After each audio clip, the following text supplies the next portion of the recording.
Welcome to the Indiana Basketball Postgame Show, live from Hoosier Hanks East. Now, here's your hosts, Todd, Leary, and Jim Coyle. Hello, everybody. Welcome into another edition of After the Game with Todd, Leary, Indiana Basketball Postgame Show. Tomorrow, got a little double, I don't know how that happened. Double intro? Yeah. Producer error. It's really got me confused. Glad that stopped. Yeah, definitely pilot error. Are you hearing the same thing I'm hearing? I don't hear anything. Just you. Okay. That's just in my ear then. That's going to be great. Welcome aboard. As I said, Indiana goes into Wisconsin to Madison and does not get the win. Things started out okay for Indiana, but quickly you could just see Wisconsin putting a little separation. And other than that nice 9-0 run that Indiana made in the second half, there wasn't really much to change that throughout the night. Yeah, I mean, this was a team that I know they didn't have, there's always an excuse. Like, we've always got some excuse. So we don't have Khalil Ware tonight. So, I don't think that makes it any better, but it's just another excuse we get to throw on the board there. And, they looked defeated from the beginning of the game, to be honest with you. I mean, I didn't – you could just tell the intensity level and everything favored Wisconsin, and that's your beat at that point already, I thought. Yeah, and I don't want to beat this into the ground, but when you have Robbie Hummel really making not an issue of it, but talking about it as politely as he possibly could, Indiana picking up a third flagrant 2 foul in the last couple of games. This one, of course, by C.J. Gunn, which we were talking before we got started. It wasn't, back in the day, this never even gets seen and never gets talked about. Unfortunately, this is not back in the day. You can't do that stuff today, and it really is just not a good look for Indiana right now. Yeah, and I mean, so this just has to be brought up, and he's put himself in this position, so it's not our fault that it has to be brought up. But I mean, is this Xavier Johnson's fault? I mean, a part of it is for sure. I can assure you, the coaches I played for would have held the senior accountable for what just happened today. And so what would have happened at practice tomorrow is Xavier Johnson would have run until he puked on the stairs in Assembly Hall 5 times, and all because of C.J. Gunn and what he did. And so you don't think next time the players aren't going to hold him accountable for something like that? Like, it doesn't take too many times for you to hose over one of the veterans before you just realize that kind of stuff can't happen. I mean, was there that much contact? No. Is the act the issue? Yes. So, I mean, he should get ejected. Like, that's just a stupid play. I love to hear his explanation for it. What, someone was talking trash to him? Come on, man. Like, give me a break. I think it was as simple as the guy had his head on him. And instead of just using your shoulder, I mean, use your shoulder and do that. You can't just move it. Just move into him. Yeah, just move into him. Like, if you really want to be involved in that confrontation, I mean, you can subtly win that. I mean, Draymond Green probably watched that scenario tonight and is like, man, what a rookie. I mean, that guy doesn't even have a clue how to throw a flagrant elbow. But I mean, it just shouldn't happen. I mean, he should never be in that situation. C.J. Gunn, in his brain, should be thinking, what can I possibly do to earn more minutes? Because I know he thinks he deserves more minutes, and he should be thinking whatever he could possibly do, and that can't register in your brain that me throwing a cheap shot elbow at somebody, whether it connects or doesn't connect, is going to get me more minutes. Well, this is the game. Indiana did not have their best scorer on the team, on the roster, Khalil Ware, who was out with a lower leg injury that popped up in practice at some point before this game. But Malik Renew, a great night for him. 8 rebounds, to go along with 28 points, 13 of 21 from the field, 3 of 4 at the free throw line. Mackenzie Mbako, 17 points, 7 of 7 at the free throw line, 4 rebounds for him as well. Those two guys tried to pick up the slack for this team, but it wasn't quite enough. Yeah, I mean, it's asking a lot to begin with a full roster, and I'm not making excuses. Every team deals with injuries, and that's just the way that it is. But, Indiana, it's so hard because Indiana finishes the game and the stats don't look like what they look like for the meat and potatoes of the game, for the part of the game that got Wisconsin to a 14, 15-point lead. And so, you look and see Indiana at the end of the game ends up making 6 3-pointers. Okay. But I followed this stat throughout the game. I mean, I think they had 3 3-pointers, in the first 30 minutes of the game, in the first part of the game when they're not down 15 and just trying to come back. Because obviously you're going to shoot some more threes at the end of the game. The issue was Wisconsin had taken 1 less shot than Indiana. They'd only shot 2 more free throws than Indiana, but they had made 6 more 3-pointers and in the same number of shots. And so you just like that's the stat that you can say as a coach there's a lot of other things that you did wrong, but that's a true statement. But you can't keep fighting. I mean, you even heard, if you said you listened to it, you heard Robbie Hummel saying it. Both of those guys said it. In today's college basketball, you can't win. You can't win consistently beating good teams when you only make 5 or less 3-pointers. That's just where today's basketball game is. Yep, and Indiana 6 of 14 on the night behind the arc. Gabe Cupps, a good night for him. 3 of 3 from the field overall. He hit his only 3-point attempt, which has not been something we've seen a lot this year. Malik Renew, he was 1 of 2. There was a time that he was wide open on one, didn't put it up, waited, hesitated, didn't put it up eventually. And Robbie commented that, why not put it up when you're in rhythm right off the bat when you were open? Right. And that's something that reminded me. I noticed nobody is really looking for this 3-point shot on the team. Not that I'm asking that they force it, but it just doesn't seem like anybody's really looking for the shot as they should be. Because Mbako is the only one that's confident. Like Mbako would shoot it from my living room if I gave him the ball, but he's the only one that's a guy that's out there looking for a shot. And I'll say the next probably aggressive guard at looking for his shot is Xavier. I mean, the rest of them driving the ball. I shouldn't say that. Obviously, CJ Gunn is, but I mean guys that are consistently going to be on the floor for 25 plus minutes. But you get a guy like Galloway and driving to the basket. He's aggressive at that, but he doesn't want to shoot 3-pointers. Like I'm a shooter. I know what shooters look like, and I know when they look confident, and he does not look confident, and he's not obviously, but not just singling him out because I know you're talking about the rest of them. Yeah, honestly, coaches would never agree with this in 1,000 years, but I will tell you, anytime that Malik or Mbako or Gabe Cupps or Galloway are open, they should shoot it. Because it's not that easy to come get a good offensive open shot on a possession. And when you're passing up good ones, it's not that easy to get a second good one. This is a game that hurt Indiana not having Kel'el Ware. I don't know that Wisconsin – I think obviously it changes the game if he's in there for Indiana. But I think that Indiana would have maybe had the matchups that they wanted if they could have had Kel'el Ware in the lineup tonight. And I think it would have drastically changed possibly the outcome of this game.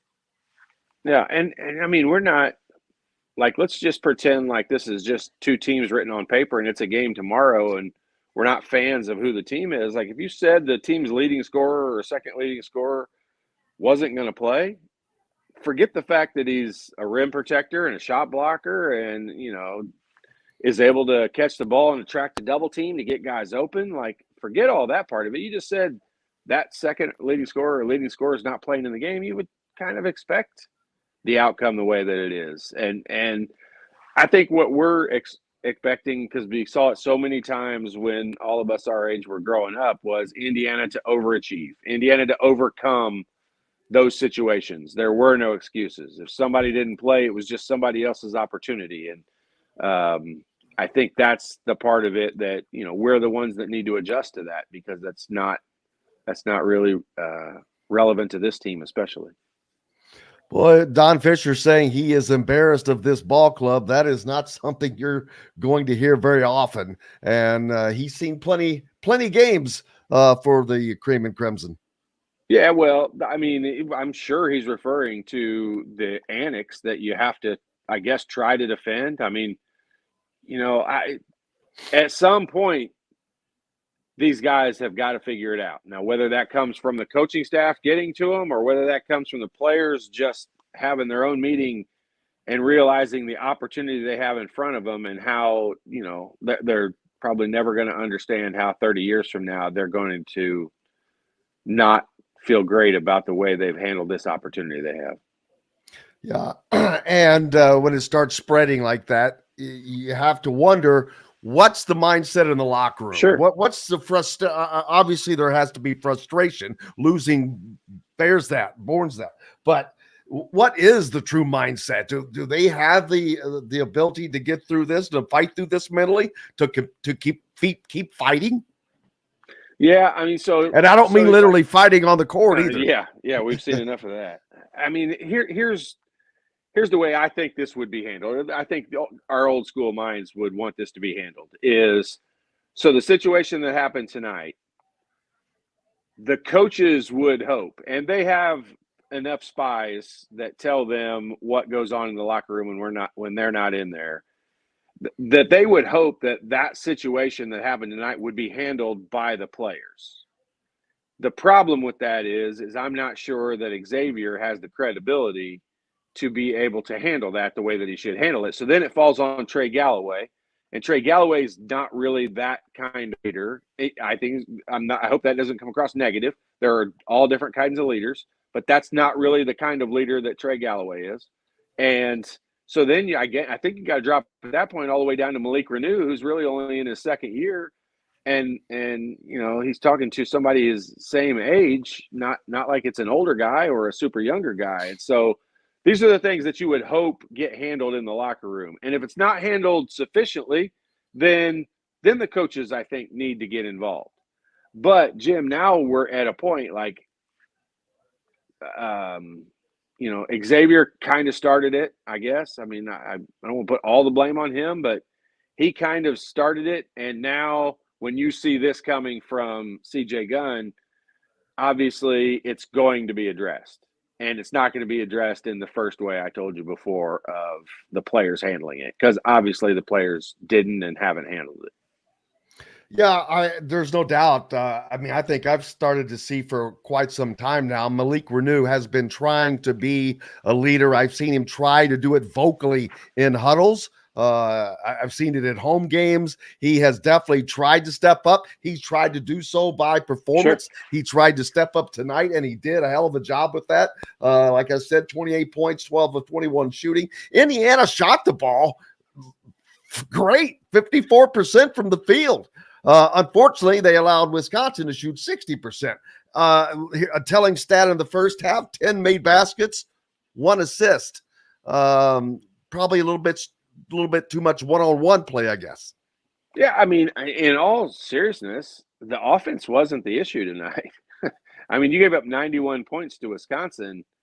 I know it's a little bit faster paced Wisconsin team than normal, but it's not a 91-point team.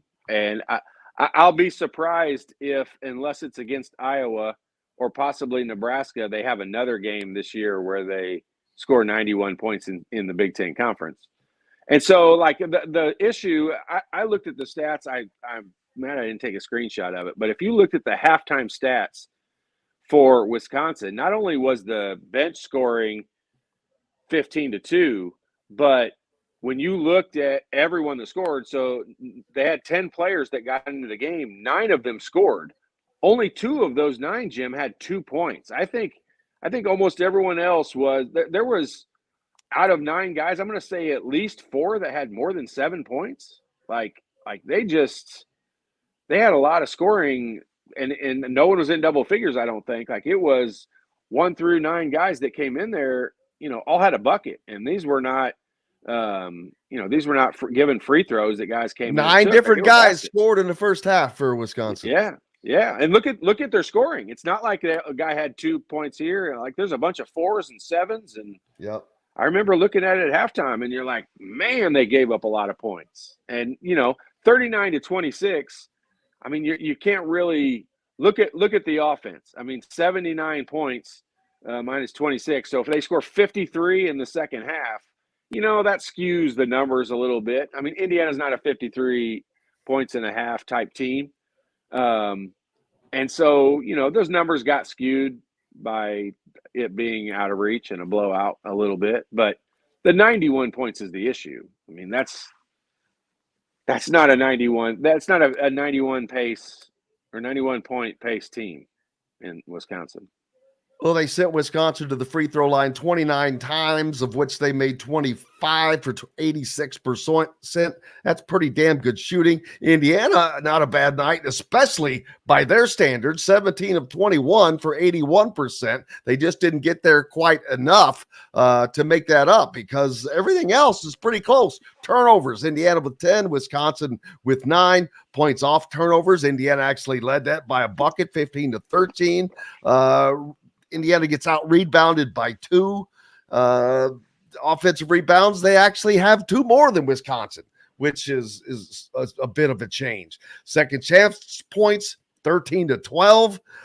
Bench points, again, 14-point difference right there. Points in the paint as Indiana did Wisconsin, but Wisconsin a little bit better from the 3-point line. I was going to say, read the 3-point line, and then you're going to see a point. 10-21 there for a nice crisp 48%. Indiana, though, 6-14. Again, statistically, they had a great night, but defensively, I guess that's where it just didn't go to Indiana's favor. Yeah, and Indiana had a good statistical night in every category except for 3-point shooting. And if the coaches say that that's not an important statistic, then that's the way that this team is coached. But when you look at the other team making 4+ more 3-pointers than you every game, I mean, you do the math. I mean, what was Wisconsin's shooting in the game? How many shots did they take? Overall, 28 of 47 for 60%. Yeah, Indiana took 52 shots. So, yeah. I mean, you're looking at Indiana, and I know the free throws probably even that number out almost to being identical, almost to exact. And so then you come down to, of those made baskets that are on there, if 4 of them are 3-point field goals, I mean, that's just giving you an extra point every time. And it's, I mean, I don't know. I don't know that we can expect, and this is not me being critical Indiana fan, because I'm repeating what Robbie Hummel said, which he's repeating what you and I basically have said all year long, is in today's college basketball world, if the 3-point shot is not a pretty big part of your arsenal, then you're going to struggle to win big games consistently. That's just the way that it is. Team is going to have to do that, because not only do they have to stay out on the road, they go to Illinois. Not only do they go to Illinois, Terrence Shannon has been granted an injunction, temporary restraining order against, so that would allow him to return to the Illinois team. So that's Illinois had been playing fine without him, but now you get him back. That's probably going to make it even more difficult for the Indiana team when they travel there. But what did they need to do different? Just put up more 3-pointers tonight? Because from a percentage standpoint, at 43%, that's that's really good shooting for Indiana. But you'll take that all day long for anyone. It's just not enough. 6 of 14 versus 10 of 21. Yeah, and I mean, the number of makes is the issue, and I get it. I know his cute answer that he gives in that we'll take more when we start making the ones that we take. Well, I mean, that's I know that's a cute answer, but that's not the way it's handled. Like, that's just not true. You can't win in college basketball today. You cannot win consistently. You can win games here and there. You cannot win consistently against good teams if you make 5 or less 3-pointers a game. That's just a fact. So you got to start putting them up. Like, yes, you can't make more unless you shoot more. Like, I get it. Trey Galloway, he missed a couple of wide open ones. Who else needs to start putting these shots up? Obviously they were without Kel'el Ware. Like, I would put both of those guys out there, and they would be green lighted from the 3-point line, because all that's going to do is drag. Think about if we had 2 inside guys that could also step out and make 3-pointers. Like, that's a big deal. I mean, look at what happens for other teams when their 4-man is able to stretch the floor and get out and drag those interior guys away. It's pretty hard to double team when you've got to cover shooters. And, you know, it's laughable when teams would – I could say that because it was such a limited number, but teams would not double team against old Indiana teams. They just wouldn't. And I'm not just talking about my teams, like teams I grew up watching. Like, they would not double team, and because you're just leaving the shooter open, and everyone knew at that point most of the people from Indiana could shoot. I noticed on another possession, Wisconsin worked the ball down into the post, and then Gabe Kops comes off of his man to double down in the post, and I'm thinking, what the hell are you doing? What are you going to do? And then, of course, they kick it right back out, and up comes a 3-pointer. Do you really expect a 6'2" guy to drop down and double down on the post? Is that going to work defensively? Yeah, that's not that big of a deal, to be honest with you. Like, the size of the second roller, sure, it's great if the second double teamer can come down and be long and athletic and all that. Of course, 2 of those guys are going to be more effective than a 6'2" guy, but it's not that big a deal. The problem wasn't Gabe. The problem was the rotation, and that they highlighted another one on there. That was, I think, Malik Renew going down to double team and Xavier Johnson not rotating over to pick up his man. And then, you know, people always say, well, if he leaves his man, then his man will be open. And that's when the second rotation comes in. Trey Galloway was the next guy over. All of those rotations should have been happening. It's not like a pass is made and then you all of a sudden react to it. Like, all of those rotations are already started way before the ball ever gets passed. And so that's the part of it that Indiana – I mean, they gave up some wide open shots tonight because they didn't rotate very well. Yes, I mean, I don't know that I would say that's their biggest problem, but it's something they could clean up. It's something you could clean up after a game like this. I mean, you handle rotations better, but you're always going to, like, you're not changing the double teamer. That guy's definitely going to double team from wherever he came from. Defensively, what is this team going to have to do better as they move forward? Be in charge, like dictate how play is happening, whether you're trying to speed a team up or slow a team down. You know, I've said this for several games now. It's pretty obvious Indiana defensively reacts to whatever the offense is doing instead of the defense, you know, dictating.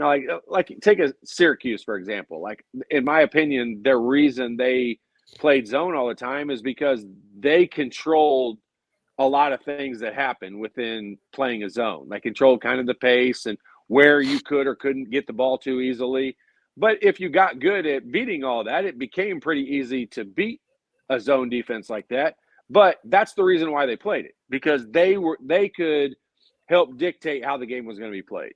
And this team defensively doesn't dictate anything. They react to everything that's going on. You very seldom see us you know, surprise a team with like a run and jump or a double team or, you know, a changing defense or something like that. I mean, that's where I would go with this team right now. I would go into a bunch of changing defenses. And if that sounds like I'm grasping for straws, I am, because you just gave up 91 to Wisconsin. I'm trying anything possible. And I think that's where they're at. I mean, I think they're at panic button time, in my opinion, to save this team. Without question. Klesmit, 8 of 11 from the field tonight, not from behind the arc, but he was 5 of 7 from behind the arc, which is that's Todd Leary shooting. That's myjumpshot.com shooting. By the way, don't forget, for those of you that do listen to this, if you have someone or know someone that kid, guy, girl, whatever, doesn't matter, that wants to work on their jump shot, myjumpshot.com by Todd Leary. Yep. That's what you Check need. it out. Get it straight. Get it right. If you're not satisfied, trust me, I'll make it up to you. He'll make you a shooter. Too bad that we don't have Todd Leary's and Pat Graham's and all those kinds of shooters on this team for the fans, because man, there's just no one is just looking to take that shot, like I said, and you pointed out that the only one that has that confidence is Mackenzie Mbako. Malik Renew seems like he had more confidence early on in the year. I'm not sure if he's worried about providing a different role right now or what the case is. A little bit, probably, yeah. There was something. That's not putting up the shots that he normally would. Now, maybe that would have hurt Indiana on the rebounding side with not having Khalil Ware along him tonight. Yeah, I mean, and here's something that I would like to see, and I don't think I'm going to get to see it, but I mean, I'd like to see Mackenzie Mbako with a green light, like a green light, so that no shot's really a bad shot until further notice. Like I can yank that, I can dim that green light a little bit as a coach later on, but for now, like if you're putting up 11 threes a game, let's just see how that works. You know, let's see what happens. Like maybe he becomes a 3-point shooter. Like who knows? But I think it would stretch some defenses out, especially with Khalil. I'd love to see him offensive rebounding with with Malik out there firing 3-pointers, dragging the second big guy out of the lane. Like I'd like to see that happen. I'd like to see Zach Edey maybe get a over the back foul because he's trying to block. You know, we're got somebody that's trying to get an offensive rebound. Like those are the situations. Like I want to see something different. You know what I don't want to see? I don't want to see the next game us come out and run the exact same thing and expect a different result. Because if we go shoot, you know, if we shoot 60% and make 6 of 10 3-pointers, we're most likely not going to win that game.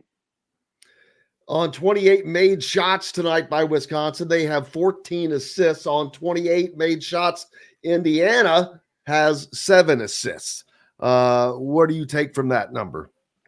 Yeah, I mean, there was a lot of, dribbling into shots on your own, like without there being assist opportunities. But, you know, that stat is sometimes skewed. Like I would say in a game like this, it's skewed. If you look at, I would have told you that I thought Wisconsin had a lot more assists than that. It seemed maybe the stat guy was tired or something. I don't know, man. I'm not saying that's not true. It just seemed like both teams were a little light in the assist category.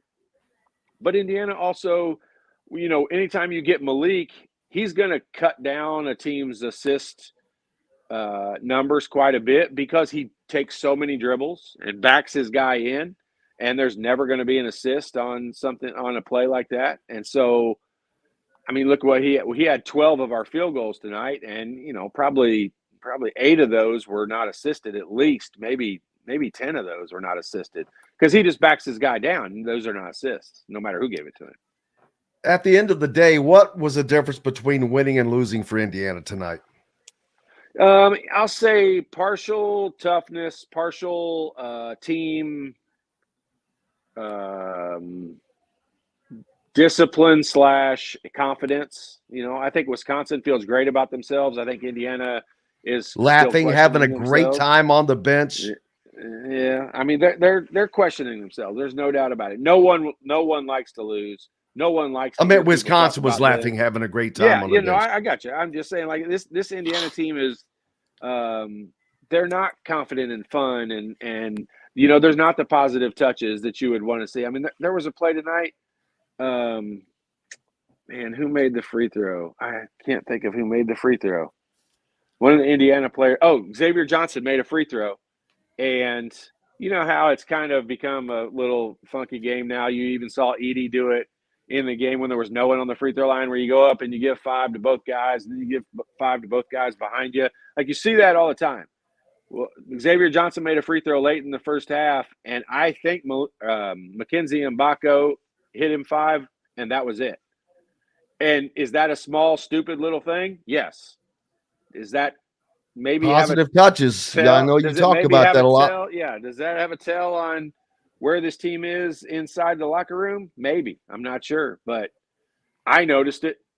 I noticed positive touches a lot. You can tell a lot about a team when there's fake positive touches too. I know what those look like too. But when your team's connected and really feeling good about how they're playing together and what another guy's doing and another guy's successes or a great play that just happened or a good rotation on defense, like you can see it. Like it's pretty obvious. And I'm not saying there's a problem, but I'm telling you this team ranks very low in positive touches with amongst each other on a basketball floor. 63 points for the Wisconsin guards coming out there on the perimeter. That is something Indiana's had problems defending all year. We talk about the number of 3-pointers that they've given up, which they do so again to tonight, giving up 10 of those. But there have been games where they've given up a lot more than that. This late in the season, it still seems like they're a step behind defensively, getting to guys that they should be closing out on. Yeah, I mean, the only thing that I can really – I'm just going to double down off of my last comment. I mean, when you're connected and you are playing for the next guy, like you're all playing for each other, you have one common goal out there, and that's what defense is. Like defense is being one unit. I mean, you got 5 guys out there that make up a unit, and you make it as tough to score as possible. And if that's your goal every time down the floor, you're going to be successful at it more often than you think. And so – I don't see that connectivity with this team. Those are positive touches. When you're playing for another guy, I stop running over and picking a guy up off the floor. You know what? I want to see the team now that just makes everybody else pick themselves up. Like, knock it off. Like everybody's a baby now. They want to get off the floor without somebody helping them up. That's not a positive touch. Okay, that's not. Sure, it's going to fall in the category, but everybody does that. Like it's to nauseum. Everyone does that. I don't need 4 guys to go lift a guy up off the floor. And so that's fake hustle. That's fake camaraderie or whatever you want to call it. But this team doesn't have the typical positive touches like the ones at the free throw line I'm talking about, or just when you miss there's a positive touch when I miss a rotation and I tell a guy we're running down the court, I dap a guy, hey, my bad, I didn't get there quick enough. Like that's a positive touch, like negative play, positive touch. And you don't see that out of this team. Like this team, I see a lot of resentment for playing time. I see guys when they don't hustle, they're not being yelled at by other guys on the team, or and I could pull out one example of that. But if I watch the film, I could pull out a ton of examples of that. And we're getting out hustled. You should never get out hustled. A team that's grinding the way this team should be grinding for a win. If there's one thing you should not be at the end of a game, it's out hustled. Caleb Banks was in the game 5 minutes, and I was like, all I could think about was, boy, I'm glad I'm not in the same room with Todd Leary right now. Just got lost on defense and gives up an easy bucket. Yeah, I mean, I think Caleb could have a real value to a team that is surrounded by a bunch of shooters. I mean, this is not all Caleb's fault right now, I don't think, for how ineffectively he's playing. I think the issue right now is like when he's on the floor, a lot of times it's with Walker and CJ Gunn and Gabe Cups, and he's needed to be a scorer. Like he's needed to be, able to score and get some points. And Caleb's more of a hustle guy. Playing on a team with a bunch of shooters around him, well, he could have a massive impact. I mean, he's very similar to what Juwan Morgan was for Indiana in his first couple of years. And look what Juwan Morgan ended up being. I mean, him as a freshman, he was lost. I know I'm a Juwan Morgan fan. Loved him when he finished. I love that he's having success now. But watch him as a freshman. He was lost. And I know Caleb's not a freshman anymore, but, I mean, he's young in his career, definitely young in his minutes. Sparks might have the water skills of a buffalo, but that buffalo was skating tonight, man. How about that steal and taking it in? I was like, wow, hey, big man, rumble, big man, rumble. Yeah, he that was an impressive move that he made there. And it's he would be a really interesting podcast at the end of the season, like after everything's over, to analyze, like, he was the man at Ball State.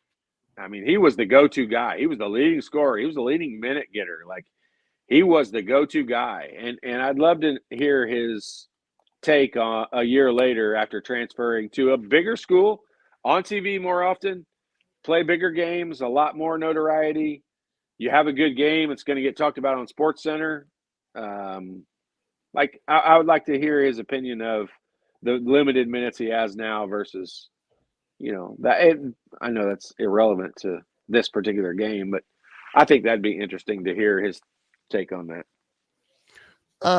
I know that from a coaching standpoint, there's probably not a lot that you can say, but right now with where they are, it doesn't seem like they're improving other than the statistically tonight.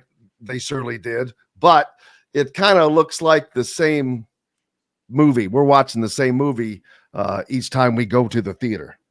Yeah, and that's one of those that you look at. I mean, sorry, excuse me to look at the numbers here, but that's one that you look at and you're like, okay, I don't know what the average number of field goal attempts is in a game, but my guess is it's going to be higher than 52.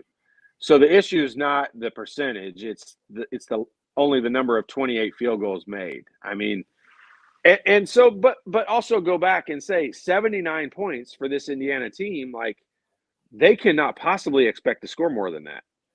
It was the 26 in the first half, I think, that killed them. And it's a different game. You don't understand this if you've never played before. If you don't understand this, that starting the second half down by 13, we scored 53 points in the second half. I mean, we played pretty darn good. That's as good a half as I think we can expect to have offensively. And we still lost the game by 12 points. You dig that 13-point hole in the first half, man, that's why I think I get so shocked when I see teams come back and win nowadays after being down by that many, because I've been down 12, 15 points before in games, and it feels like you're getting killed, like destroyed.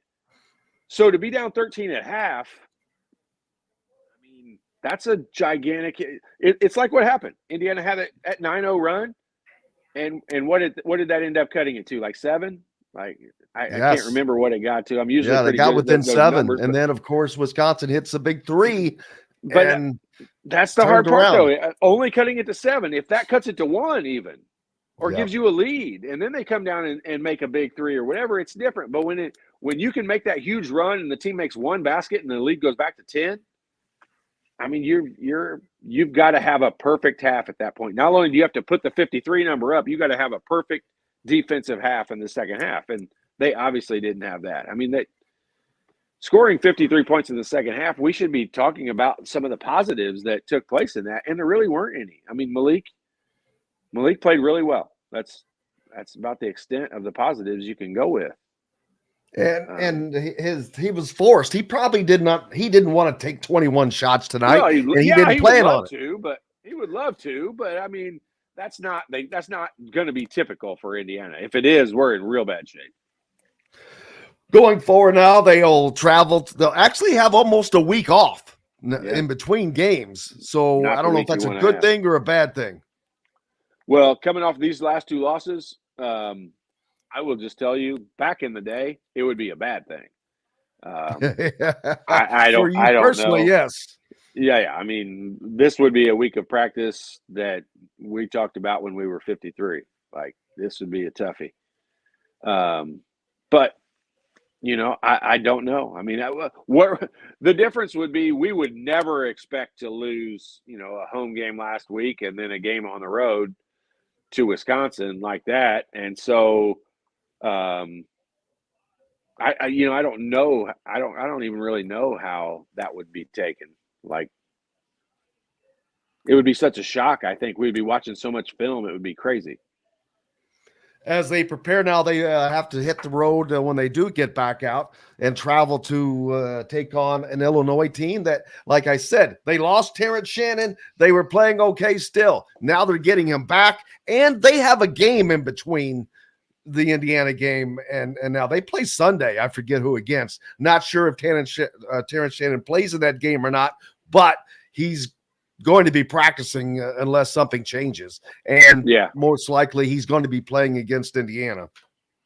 Yeah, I mean, they play Rutgers on Sunday, I think, and I heard them say tonight that he was cleared to play in the game, I think. And so, but here's the, and I'm not. I want Indiana to win that game, yes, but I'm not like rooting bad things on their team to happen or whatever. But I mean, there are some issues in taking a guy away and bringing a guy back, especially a guy that has the ball in his hands for a team as much as Terrence Shannon.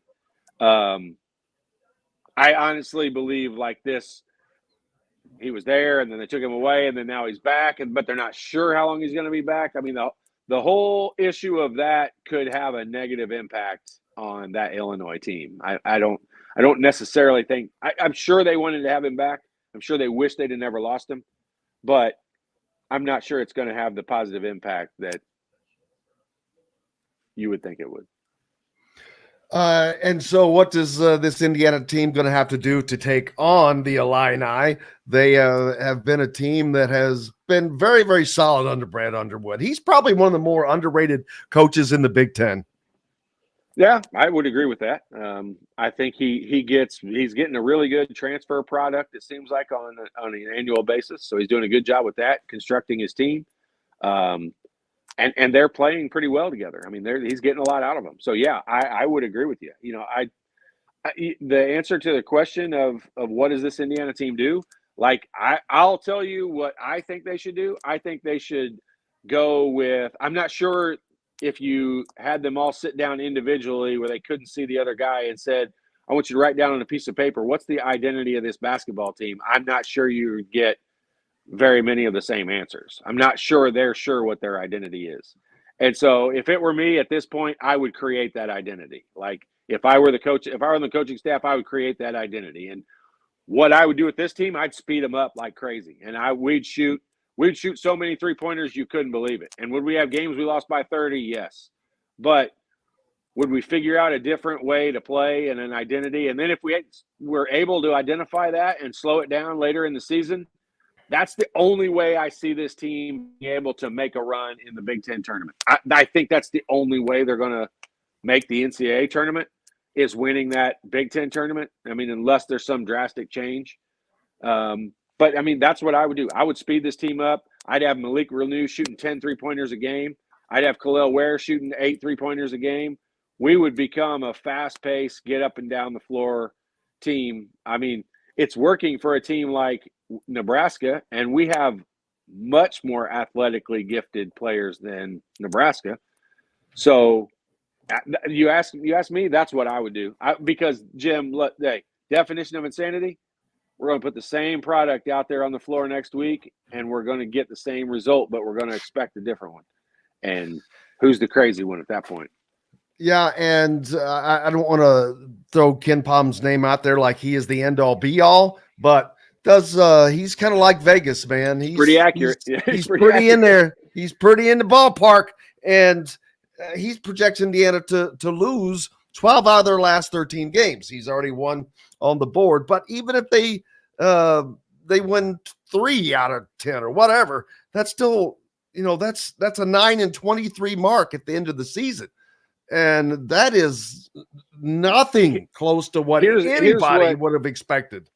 Hey, here's what's great about Ken Palm's projections is if the team starts playing a lot better, then his projections changes. Get a lot better. A lot better. It's like all of a sudden Indiana starts playing really well, and then it still sticks with that old projection, and you're like, oh man, look how wrong he was. No, right. If they start playing really well, they move up the ladder with that, and so that's why the projections. That's why they have some credibility because what they're predicting is based on the way this team is playing right now. And I don't know who's going to argue with you that they're going to have a much different record than that if they play the way they're playing right now. Like we're all hoping that they play better, right? Like there's a lot of things to fix and clean up, shoot better, do all the different things. Put all that together for 40 minutes. Like that's what we're all hoping for to start happening on a consistent basis. And we're not crazy enough to think if we just go out there next week, and because it's a road game, okay, it's okay to lose it. But then when we come back home again, if we put that same product on the floor, we're going to expect it to win just because we're at home. No, it doesn't work that way. Nope. And exactly as you said, they have to do something different because they've been doing what they've been doing and it ain't working. We beat this horse. Yeah. This horse is tapped out. So yeah, in my opinion, it's time to try something different. It's time to do, it's pretty much proving like I don't think I'm throwing some hot take out there saying we need to do something different. Like, no, the proof's in the pudding after you've played 19 games. Right. You've played every level of talent. And don't have a single quad one win. Like that is goose eggs. Goose eggs. That's the kind of stuff you say about a team that plays in like the American Conference. The MAC. This is a MAC. They don't have the opportunity to get very many quad one wins, but man, this is tough to defend this record. Like I'll just say it's tough to defend this team with the talent that they have. Yeah. With potential 2 NBA players on it right now. It's tough. It really is. I mean, I think there's a lot more to the positive touch, team chemistry situation than what we all know. I mean, we're not there on a daily basis, but Absolutely. I know if the CJ Gunn thing is not handled tonight within their own team meeting with not having to have a coach present, if that's not handled that way, then this team's not going to recover. I don't think there's a bigger problem than what we know about. I certainly agree with you. Todd Leary from myjumpshot.com. Don't forget, if you have a kid or know of someone, boy, girl, doesn't matter, needs help with that J, myjumpshot.com. Todd Leary will get you taken care of. And, of course, Hoosier Hanks. Make sure you stop by, see hi to Benny and the guys. Get the Jimbo special. Oh, man, I wish I had one of those pizzas right now. I can tell you that for certain. Can't wait to get back out there to get that. And then I'm back on Monday to do it again with Indiana Sports Beat Radio. As always, gigantic thanks to Todd Leary for taking his time to educate us a little bit, as best he can. And until we do it again, for Todd, I'm Jim Coyle. Thanks to each and every one of you. Until the next time, I will see you on the radio.